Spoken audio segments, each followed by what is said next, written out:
नमामि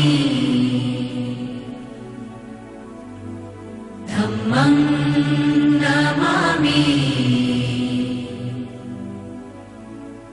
संघं नमामि। नमो तस्स भगवतो अरहतो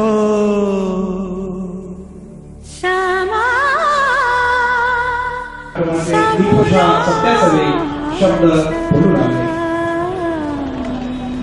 धम्मं शरणं गच्छामि संघं शरणं गच्छामि।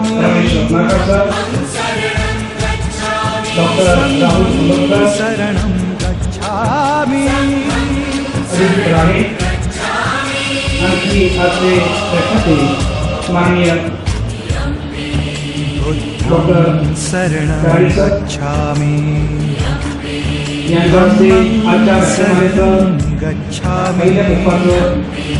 धम्मं शरणं गच्छामि संघं शरणं गच्छामि।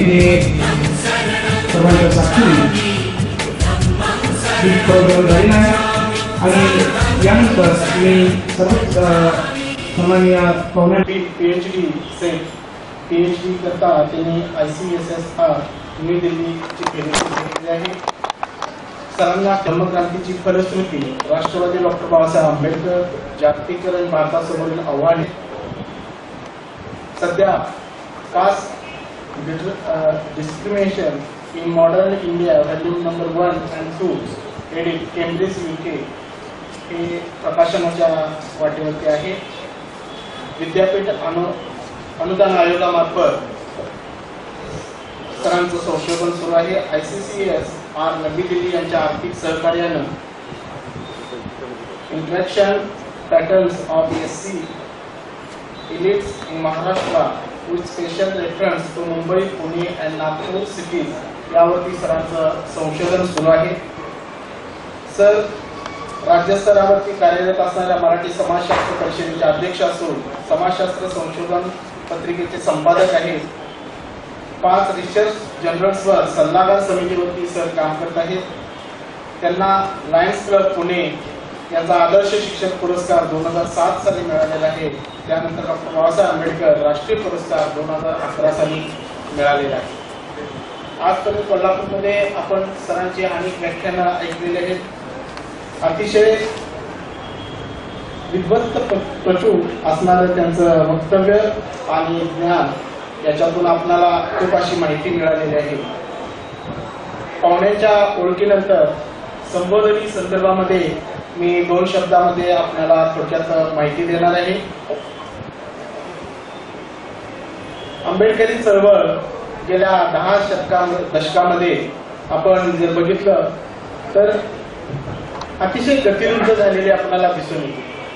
चळवळीमध्ये आणि समाजामध्ये आपल्याला जोम असा दिसत नाही आणि 21व्या शतकातील ही बदललेली जी परिस्थिती आहे या बदललेल्या परिस्थितीची आव्हानं स्वीकारण्यासाठी आजचा जो विशेषतः बौद्ध तरुण आहे या तरुणाला डॉक्टर बाबासाहेब आंबेडकर आणि आपल्या धम्मा संदर्भामधलं जे ज्ञान मिळणं आवश्यक आहे ती पोकळी कुठं तर जाणवत होती आणि या पोकळीत आपण त्या संदर्भामध्ये माहिती पुरवली, ज्ञानामध्ये त्यांच्या भर घातली तर ती अतिशय योग्य होईल। या विचारातूनच आपण ऑगस्ट 2012 मध्ये आम्ही संबोधनी नावाची संस्था स्थापन केली। संबोधनी म्हणजे काय? बोधी म्हणजे ज्ञान, संबोधी म्हणजे सम्यक ज्ञान आणि संबोधनी म्हणजे सम्यक ज्ञान देणारं केंद्र। संबोधनी ही कोणतीही राजकीय संघटना नाही। संबोधनी कोणत्याही राजकीय पक्ष, गट, तट असं कोणतंही कोणाशी भेदभाव करत नाही। संबोधनीमधून आम्ही काय केलं? गेले 2 वर्ष आम्ही अभ्यास वर्ग आणि शिबिर आयोजित केलेले। विविध 22 विषयावरती आम्ही वेगवेगळे व्याख्यान आणि चर्चासत्राचे अशा प्रकारचे कार्यक्रम घेतलेले। विशेषतः आपण राजर्षी शाहू, राष्ट्रपिता ज्योतिबा फुले भवन, मनीषा नगर या ठिकाणी तरुण जे युवक आहेत, विशेषतः ग्रॅज्युएट पदवीधर झालेले आहेत आणि पदवीधर होण्याच्या मार्गावर आहेत, अशा लोकांना, अशा मुलांना डॉक्टर बाबासाहेब आंबेडकर यांच्या विषयीची समग्र माहिती सरांनी 2-2, 3-3 तास एक विषय घेऊन आपण दिलेले. ही माहिती देत असताना त्या विषयाला अनुसरून असणारी पुस्तकं, प्रकाशित पुस्तकं असतील, प्रकाशित अभ्यास असेल, या अभ्यासावरती पुस्तकांची नावं सरांनी सुचवून ती पुस्तकं विकत घ्यायला लावून त्याच्यावरती अभ्यास करून त्याच्यावरती पुन्हा आपण चर्चा या युवकांच्याकडून करून घेतलेली आहे. जेणेकरून आपण वाचत जरी असलो तरी ती वाचनाची जी दृष्टी असते ती वाचनाची दृष्टी विनय कांबळे सरांच्या मार्गदर्शनातून आम्हाला खूप वेळा मिळाली. कारण बाबासाहेबांचं चरित्र कॉलेजला असताना आम्ही सुद्धा वाचलेलं होतं, पण त्यानंतर वाचताना नेमकं काय वाचावं, त्यातले कोणते रेफरन्स कशा पद्धतीने घ्यावं, त्या काळाचं अनुसरून, त्या परिस्थितीचं अनुसरून एका पुस्तकावरून आपल्याला समजणार नाही, तर त्यातली अनेक पुस्तकं आपल्याला वाचावी लागतील, त्या संबंधित काळातली अनेक लेखक आपल्याला चालावे लागतील. त्यावेळेस आपल्याला त्याचं महत्व, त्याची कारणं आणि त्या पद्धतीचा विचार मांडण्यापाठीची भूमिका आपल्याला समजून येऊ शकते. हे सर्व करत असताना सरांच्या ज्ञानाचा आणि सरांच्या जे संशोधन आहे विशेषतः विनय कांबळे सरांचं, हे आमच्यासाठी खूप आणि खूप मोलाचं मिळालं. की आपण काहीतरी नवीन ऐकतो, नवीन जगतोय, नवीन विचार, अरे हे तर आपण वाचले, पण त्याच्या पाठीमागची भूमिका नीट आपल्याला आकलन झालेली नव्हती. ती विनय सरांच्या वेळोवेळच्या मार्गदर्शनाने. आतापर्यंत संबोधनानं काय केलं, आंबेडकरवाद नवे आकलन. नवे आकलन म्हणजे काय नेमकं? आंबेडकरवाद सर्वजण माहिती असतं, माहिती आहे म्हणतात, पण नवे आकलन ज्यावेळेस सरांच्या तोंडातून आपण ऐकू, सरांच्या वक्तव्यातून ज्यावेळेस त्याचं ज्ञान घेऊ, त्यावेळेस आपल्याला समजते नवे आकलन म्हणजे काय. आंबेडकरवाद स्वरूप आणि दिशा, आंबेडकर दृष्टिकोनातून स्वतंत्र भारत, आंबेडकर चळवळीचे आरंभीचे पर्व, हे सर्व विषय जे 20-22 विषय आपण पॉम्पलेट्स मध्ये दिलेले आहेत, ते सर्व विषय संबोधनीनं चर्चेत घेतलेले आहेत. त्याच्यावरती व्याख्यानं झालेली आहेत, सरांनी त्याच्यावरती व्याख्यान झालेलं आहे. आम्ही फक्त व्याख्यानं देऊन थांबलो नाही. मुलांना जी तरुण, विशेषतः तरुणांचा जो आम्हाला सहकार्य मिळाला आणि वडीलधाऱ्यांचं सुद्धा जे सहकार्य मिळालं ते खूप मोठं होतं. आणि या याच्यातून आम्ही राजर्षी शाहू आश्रमशाळा पासगाव इथं 3 दिवसाची कार्यशाळा घेतलेली होती. त्या वस्तीची कार्यशाळा घेतलेली होती. 3 दिवस 25 विद्यार्थी आमच्याकडे थांबून होते. वेगवेगळ्या विषयावरती विचार मांडल्यानंतर त्याच्यावरती चर्चा त्या विद्यार्थ्यांनी करायची, त्याच्यावरती प्रश्न, त्याच्यावरती काही शंका असतील त्या शंकांचं निरसन सरांनी ज्या त्यावेळेस केलेलं आहे. वाचनीय पुस्तकांच्या बाबत सरांचं वेळोवेळी मार्गदर्शन तर होतच आहे.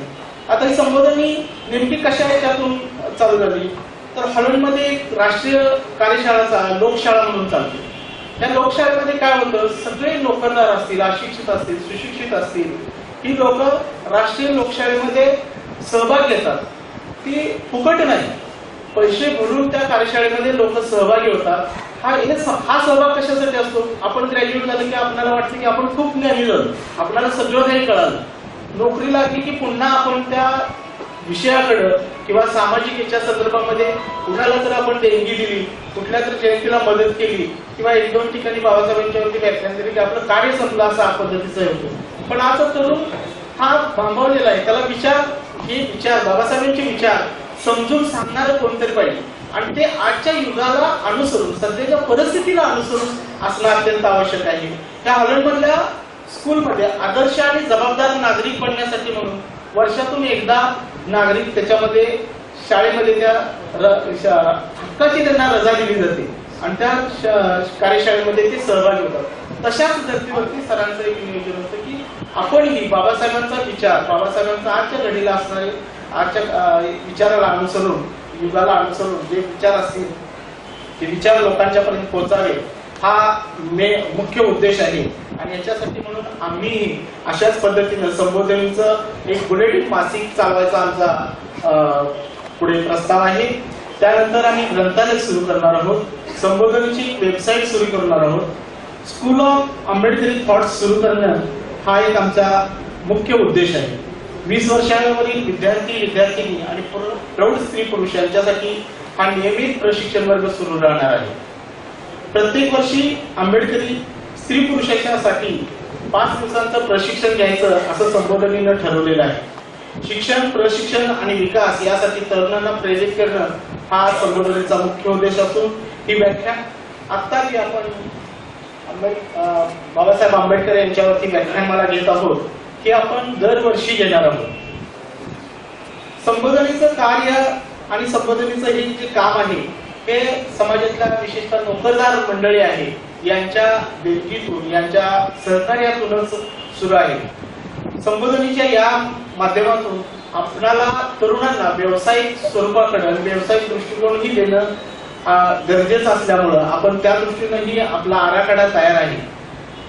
जास्तीत जास्त नोकरदार मंडळीने आणि सुशिक्षित मंडळीने आपली जी पदवीधर मंडळी आहे, पदवीधर तरुण जे आहे, कोणत्याही क्षेत्रातले असू देतील, त्या पदवीधर तरुणांना संबोधनीमध्ये जर सहभागासाठी प्रोत्साहन दिलं आणि ते जर सहभागी झाले तर जी आंबेडकरी समाजामध्ये जी मरगळ आलेली आहे आणि आंबेडकरी विचाराबाबतची जी जागरूकता येणं आवश्यक आहे, विशेषतः तरुणांच्या मध्ये जी जागरूकता येणं आवश्यक आहे, त्याच्यासाठी संबोधनीच्या माध्यमातून खूप मोठं आपण कार्य करू शकतो.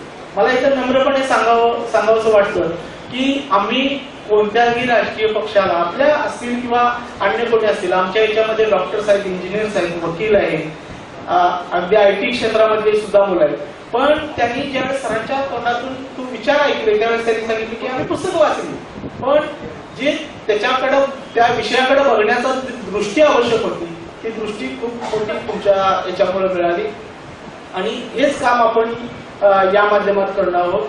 आज आपण म्हणतो की मुलं वाचत नाहीत, पण काय वाचावं आणि कसं वाचावं हे जोपर्यंत त्यांना समजणार नाही तोपर्यंत आपण याच्यामध्ये विचारामध्ये आपल्या गती येणार नाही, बाबासाहेबांच्या विचारांना आपण गती देऊ शकणार नाही.